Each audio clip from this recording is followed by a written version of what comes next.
Allô? Oui, bonsoir JBO. Bonsoir, le grand Richard. Comment tu vas? Envoyé de Dieu. Ça va, merci. Et toi-même? Je suis là, je suis là. Bonsoir à toute la famille. Oui. Alors, juste dire bonsoir et dire quelques mots pour participer à l'émission et donner mon Vas-y, point de vue. vas-y, vas-y. Voilà, Tu es la bienvenue. concernant les décisions du TAS. Oui, vas-y, je t'écoute. Voilà, je voudrais simplement observer, je crois que les autres ont dit plein de choses concernant les décisions du TAS, on ne va pas revenir là-dessus. Juste pour faire une observation sur l'inversion de la tendance. Ouais.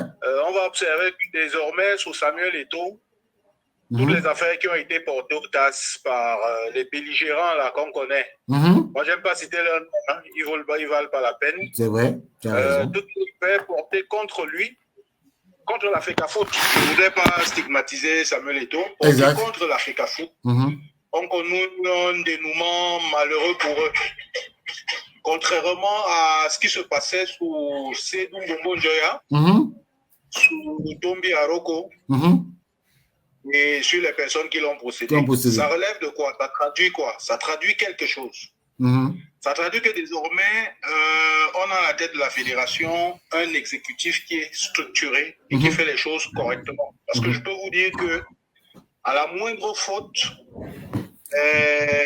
toutes les récriminations portées contre la FECAFOOT auraient connu un dénouement plutôt heureux pour ceux qui ont l'habitude de porter plainte. On se rend bien compte que le fameux spécialiste du droit du sport, sans avoir fait quelconque étude là-dessus, qui se prévaut d'une grosse expérience à la FECAFOOT, qui connaît la fédération, qui a bâti la fédération et qui promettait à Samuel Eto'o quelques mois à la tête de la fédération et qu'à une certaine date, il ne serait plus là.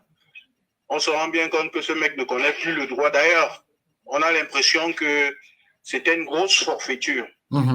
Et traduit également qu'à l'intérieur de la fédération, en fait, il y avait ce qu'on appelle un délit d'initié. C'est-à-dire que vous aviez des mecs qui donnaient des billes au camp d'en face pour essayer de marchander une certaine situation, on va dire, conflictuelle à l'intérieur de la fédé. Exact. Et du coup, ça leur permettait d'avoir par an, je vous dis par an, et je parle, je veux pas trop entrer dans les détails, il faut garder la réserve, il faut avoir la parole assez souple. Mais je vous dis que par an, ces personnes allaient en Suisse pour les études de leurs enfants, pour leurs affaires personnelles, au moins 12 fois. Quoi? La plupart, oui, bien sûr. Je vais citer mon ami Ayomba. Ayomba allait en Suisse. Il n'est jamais allé en Suisse. Moi, je le connais. Quand il faisait la com à la fédération, il avait à peine, je le dis, hein, et je prends sur moi, il avait à peine une licence en droit à l'université.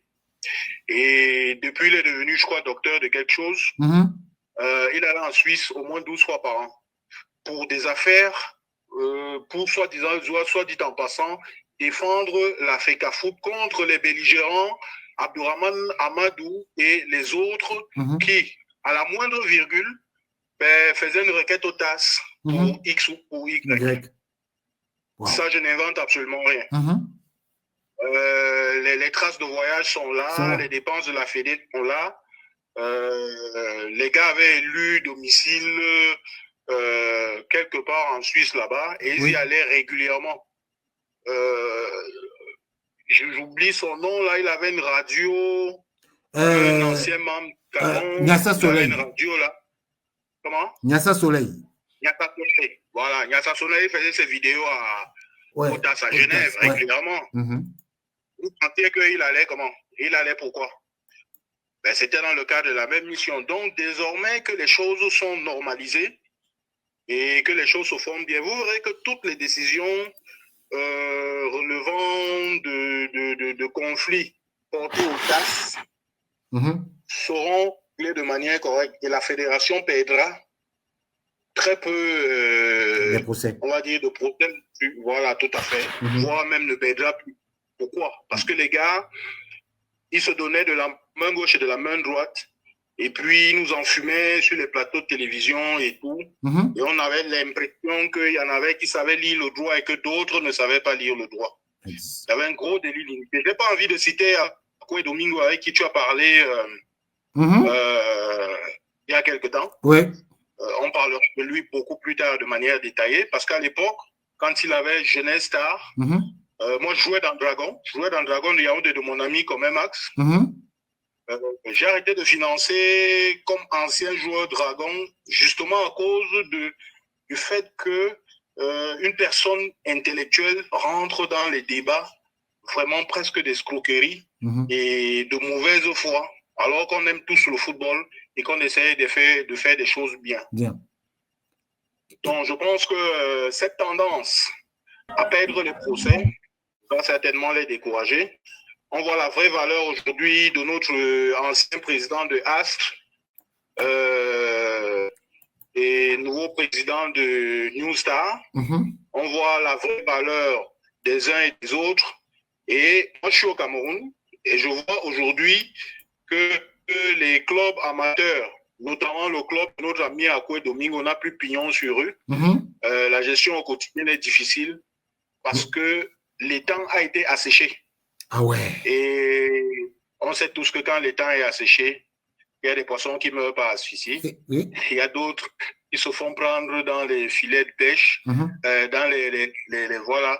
Et voilà, tout le monde se plaint. Et quand vous voyez les gens se plaindre, dites-vous bien que quelque chose n'a pas marché. Et si quelque chose n'a pas marché, il faut toucher du doigt ce qui n'a pas marché. Ça veut dire que les conditions initiales ont changé et que la gabegie d'avant n'existe plus. C'est pour ça que tout le monde, voilà, tous ces gens-là, voilà, font ce qu'ils sont en train de faire là. Mais ça ne traduit pas qu'ils sont les plus nombreux. Ceux qui font trop de bruit, il y a la masse critique qui est derrière le président et qui respecte toutes ses actions. J'ai vu sur les réseaux un peu, on décrivait sa visite au nouveau siège de la Fédé pour dire que c'est parce que Stifa est passé à la télé pour, voilà, pour dire qu'il y avait une peinture à Chinga, c'est pour ça que le président est allé là-bas. On verra que c'est le seul, finalement, qui a bâti ce siège-là depuis qu'Ia Mohamed a initié le projet. Donc, voilà, je voulais juste relever un peu la tendance, on va dire, de régulation qu'il y a maintenant au niveau des décisions du TAS. Le TAS n'a jamais changé. Le TAS, lui, dit le droit. Mais ça dépend des éléments qu'on apporte au TAS. Le TAS, exactement. Avant, les gens, ils faisaient des relations incestueuses. Ils vont en rang dispersé, mais alors qu'ils sont ensemble. On se rappelle des réunions de Conakry où ils sont allés discuter les perdièmes et tout. Voilà.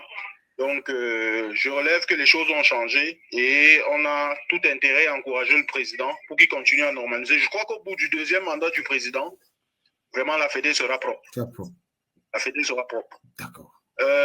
Pour terminer, je voulais aborder le dossier pas le dossier, enfin l'aspect d'assécher la mare. En fait, assécher la mare, il faut également qu'on assèche la mare au niveau des présidents de clubs. Moi, j'avais une idée, mais c'est difficile à mettre en place. Cependant, il va falloir qu'on y arrive. Une idée de club au Cameroun en franchise pour essayer de se désolidariser de ces soi-disant présidents emblématiques, mais qui font des clubs de football au Cameroun leur chasse gardée. Chasse gardée, on entend par chasse gardée un environnement où on fait n'importe quoi, au prétexte qu'on est président de club et qu'on investit beaucoup d'argent. Oui. Comme par exemple les fameux comités de sages dans les clubs mythiques, là, c'est incroyable. Voilà, tout à fait. Et je pense que pour aller dans cette direction-là, ton idée de créer une DGNCG, comme en France, Direction nationale de contrôle de gestion, serait très, très intéressante pour discriminer les clubs de football au Cameroun. Discriminer dans le bon sens. Ceux qui ont une gestion artisanale et aléatoire seront mis de côté. Et ceux qui essayent de se conformer aux normes aujourd'hui de gestion seront reconnus et accompagnés.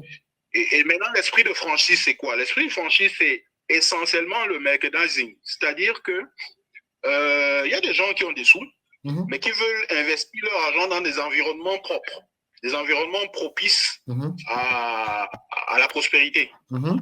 Et du coup, l'idée d'une franchise dans un club de football comme aux États-Unis serait très bienvenue, où on peut racheter un club et voilà, le gérer correctement et le remettre à un moment donné ou le revendre à un moment ou à un autre à une valeur supérieure. C'est ça le business.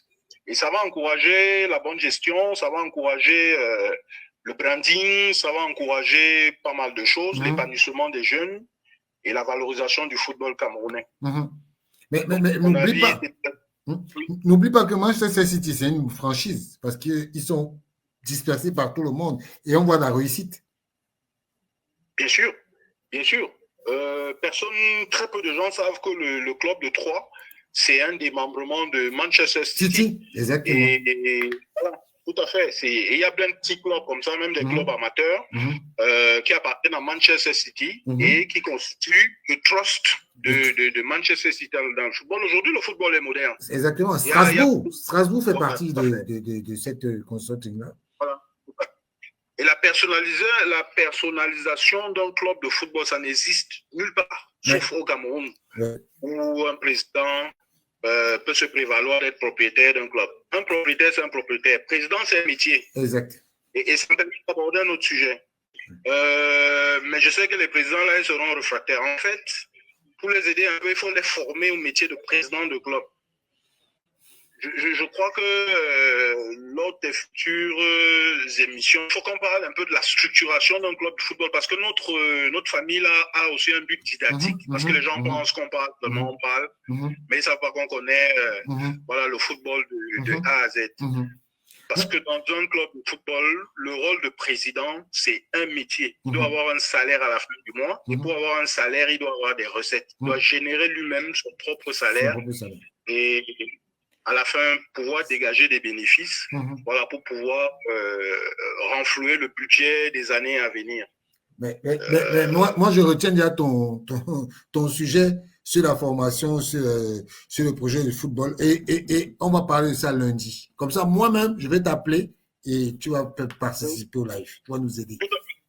Je vais préparer quelques éléments là-dessus, on pourra en débattre sur ce qui est possible au Cameroun, puisque c'est embryonnaire. On va pas standardiser au modèle des autres qui ont commencé depuis longtemps. On va repartir en proposant des modèles souples, mais qui permettent quand même une gestion efficace et voilà, et bénéfique pour le football camerounais. D'accord. Voilà, je suis partant là-dessus et non, il n'y a pas de souci. On met ce sujet lundi, on en parle tranquillement et puis on va trouver des solutions. Chacun va donner son idée. Tout à fait. Merci Allez, beaucoup. je m'arrête là, j'ai pris beaucoup de temps, je m'arrête là, je reste à l'écoute et je souhaite bonne continuation et bonne soirée à tout le monde. Merci, c'était un bon temps, un temps agréable. Tu nous as éduqués et je sais que mon ami Oscar, lui aussi, c'est quelqu'un qui est dans le même sens que toi et vous allez vraiment vous éclater lundi. Lundi, on va parler du football des clubs. Merci. Tout à fait. Bonne soirée. Allez, bonsoir Oscar, bonsoir à tout le monde. Voilà. Et j'ai apprécié un peu ton affaire sur la banane tout à l'heure en disant des choses intéressantes. Ça avait plein de sens. L'affaire banane, je sais pas, le projet banane de l'autre là, la banane qu'on mange. Voilà, tout à fait. Voilà. J'ai bien compris ce que tu voulais dire. Il n'y a que des gens intelligents qui ont compris l'affaire. En tout cas, merci JP. Allez, merci. Bonne soirée à tous. Bonne soirée, mon frère. Oscar, tu vois donc l'histoire de la banane là.